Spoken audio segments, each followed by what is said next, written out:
First সেমিস্টারের জন্য কিচ্ছু পড়াশুনো হয়নি, এতদিন কিচ্ছু পড়িনি স্যার, খুব টেনশন হচ্ছে, কি করব। বাংলা পরীক্ষা 13 তারিখে শেষ, আমাদের ইংরেজি পরীক্ষা 19 তারিখ। এই 13 তারিখ থেকে 19 তারিখ, 13 তারিখ ধরে 6 দিন, যদি কেউ এই 6 দিন ঠিকঠাক স্ট্র্যাটেজি মেনটেন করে পড়াশুনো করতে পারে, কোনো মন গলানো কথা নয়, সত্যি কথা, সে 40-এ 40 ডেফিনেটলি পাবেই। এবার প্রশ্ন, যেভাবে আমি বলবো সেভাবে তোমায় চলতে হবে। আমার প্রধান কথা, তুমি এতদিন কি করনি ওটা ভুলে যাও।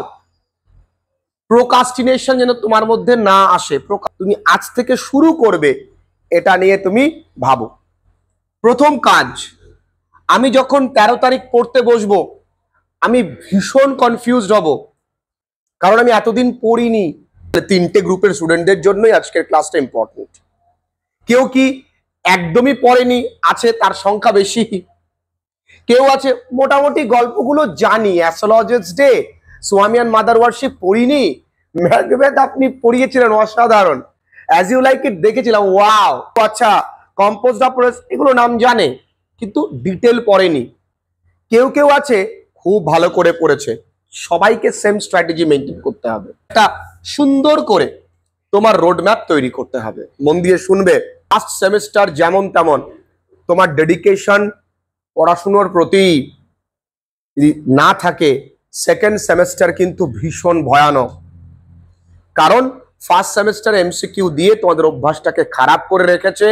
সেকেন্ড সেমিস্টারে বহু ছেলে মেয়েরা ভর্তি হচ্ছে থ্রু অফলাইন অনলাইন। তোমাদের মধ্যেও দেখতে পাবে বহু নতুন ছেলে মেয়েরা আসবে, যেখানে আমাদের একা লেখা শিখতে হবে। কারণ ফার্স্ট সেমে সাজেশনের কোনো জায়গা নেই, সেকেন্ড সেমে কিন্তু তোমায় একা লেখা শিখতে হবে। সেকেন্ড সেমে তোমায় একা একা না লিখতে পারলে তুমি কোশ্চেন কমন বা আনকমন নিয়ে ওই ভরসায় গেলে কিন্তু ভীষণ সমস্যায় পড়বে। আর প্রথম বছর তোমাদেরই সেমিস্টার সিস্টেম, যত কিছু তোমরা হচ্ছে পরীক্ষাগারে গিনিপিগ, তোমাদের ওপরেই সমস্ত পরীক্ষা চলবে। পরীক্ষা করতে গিয়ে তোমরা মরেও যেতে পারো, তোমরা তো গিনিপিগ, তোমাদের ওপরে সমস্ত কিছু পরীক্ষা হচ্ছে যে তোমাদের সেমিস্টার সিস্টেমে তোমরা বেঁচে থাকবা কি থাকবে না। আমি বলছি ফার্স্ট সেমিস্টারে কি কোনো প্রবলেম হয়েছে? হয়নি তো।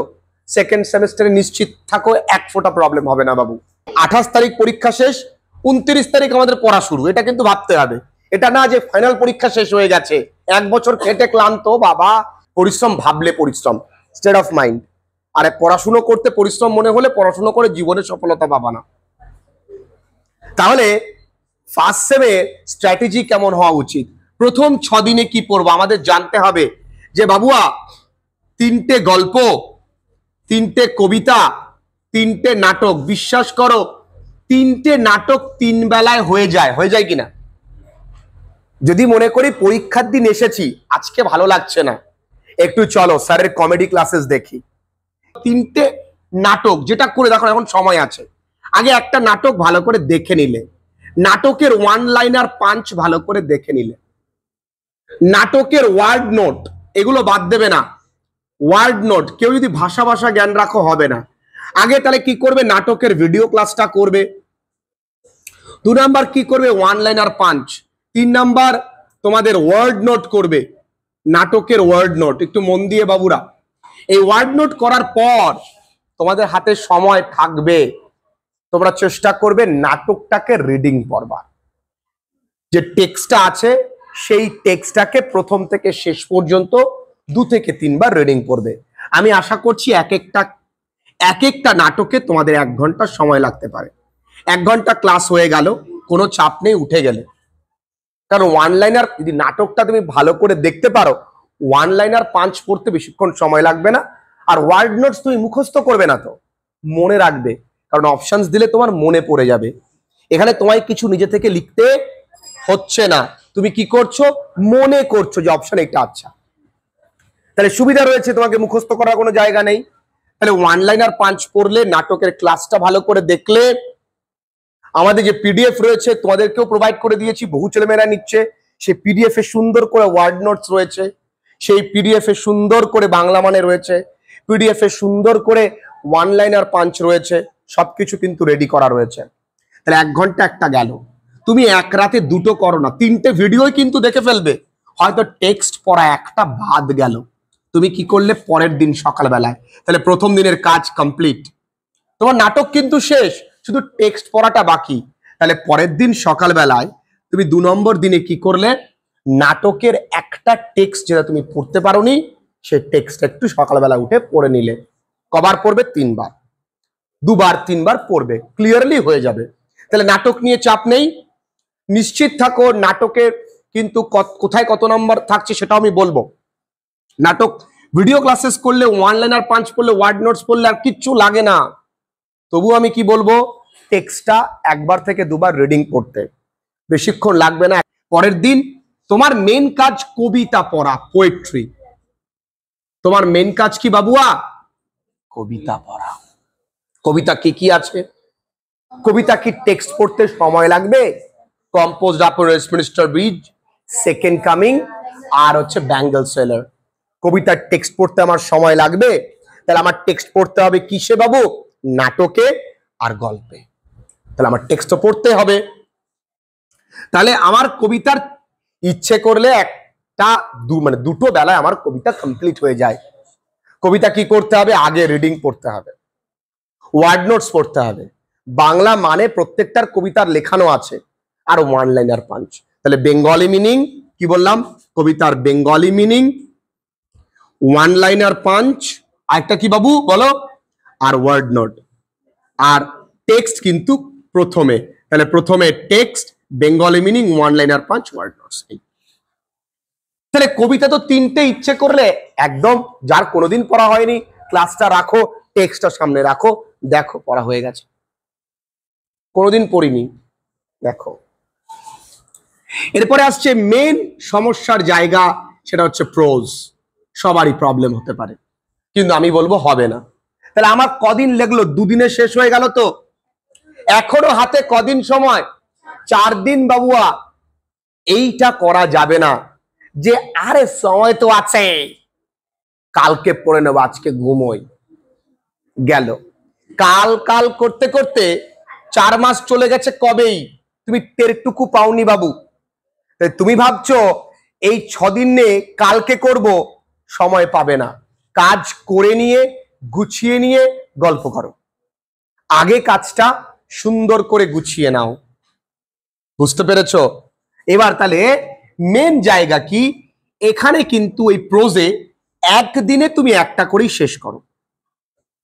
3 নম্বর দিনে তুমি একটাই গল্প করলে, ধরো অ্যাস্ট্রোলজার ডে করলে, খুব ভালো করে রিডিং পড়লে, একই রকম বাংলা মিনিং জানলে, ওয়ার্ড নোটস পড়লে, 1 লাইনার পাঞ্চ পড়লে, করলে বাবু, কোনো চাপ নেই।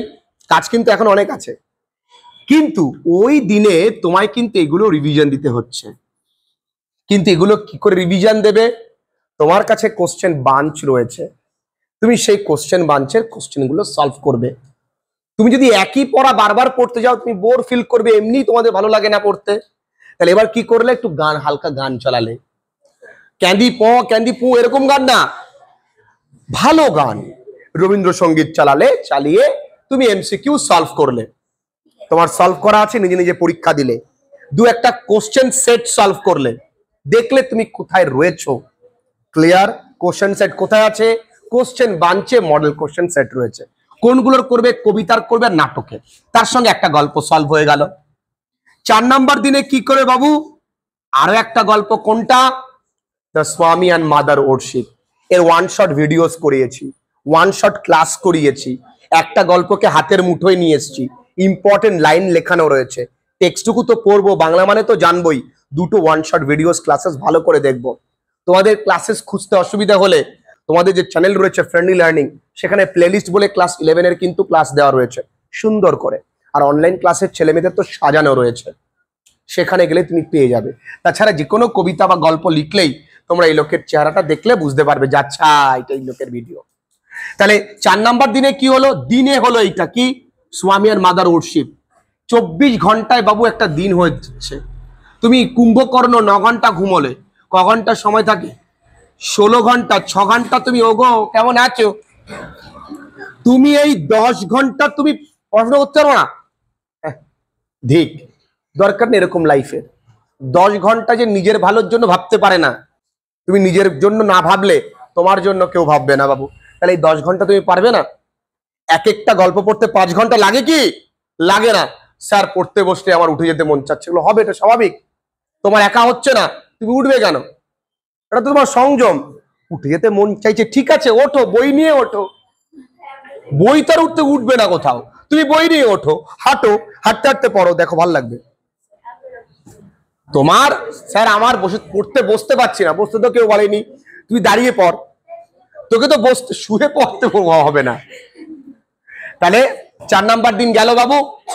4 নাম্বার দিনে কি করব? দিনে স্বামীর মাদার ওয়ার্শিপ, রাতে অমরনাথ কমপ্লিট করব, আর ওগুলো রিভিশন দেব। ক্লিয়ার? তাহলে একই সঙ্গে কিন্তু আমাদের কোশ্চেন বাঞ্চ হয়ে গেল। তাহলে আমাদের কাছে পড়ে থাকে 5 নাম্বার দিন আর 6 নাম্বার দিন। 5 নাম্বার দিনে আনসিন দেখবার কোনো প্রয়োজন আছে না, তবু যারা নতুন তাদের জন্য আনসিন আমি ক্লাসেস দিয়ে দিয়েছি, সে আনসিন গুলো একটু দেখে নেবে, খুব সহজেই পারবে। 6 নাম্বার দিনে কি করবে? গ্রামার। কেন আমি লাস্ট দিনে বলছি গ্রামার দেখতে? তাহলে সদ্য গ্রামার নিয়মগুলো একটু ভালো করে দেখে গেলে তোমার মনে থাকবে। 6 নাম্বার দিনে কিন্তু অনেক কাজ, শুধু গ্রামার দেখলে চলবে না, পুরোটাকে রিকালেক্ট করতে হবে। 6 নাম্বার দিন মেন পড়া, ওদিন অসুস্থ হলে চলবে না, কারণ তারপরের দিন ইংলিশ পরীক্ষা। তাহলে 6 নাম্বার দিনে তুমি তো গ্রামার ভালো করে দেখছো, জিরান্ড দেখছো, পার্টিসিপল জিরান্ডের মধ্যে তফাৎ দেখছো, পার্টস অফ স্পিচ। তাহলে গ্রামারটা ভালো করে দেখবো, ক্লজ দেখবো, ফ্রেজ দেখবো, ন্যারেশন দেখবো, ভয়েস দেখবো, changing of parts of speech দেখবো, ও তোমাদের নেই। ট্রান্সফরমেশন অফ সেন্টেন্সেস দেখবো, আর কি দেখবো? WH কোশ্চেন দেখবো, সব গ্রামার গুলো সুন্দর করে দেখবো। তারপরে আমি এগুলো রিভিশন দেব, পরীক্ষা দিতে যাব। পরীক্ষার মাঝে 6 দিন পরেই 40-এ 40 পাওয়ার স্ট্র্যাটেজি। এইভাবেই চলো।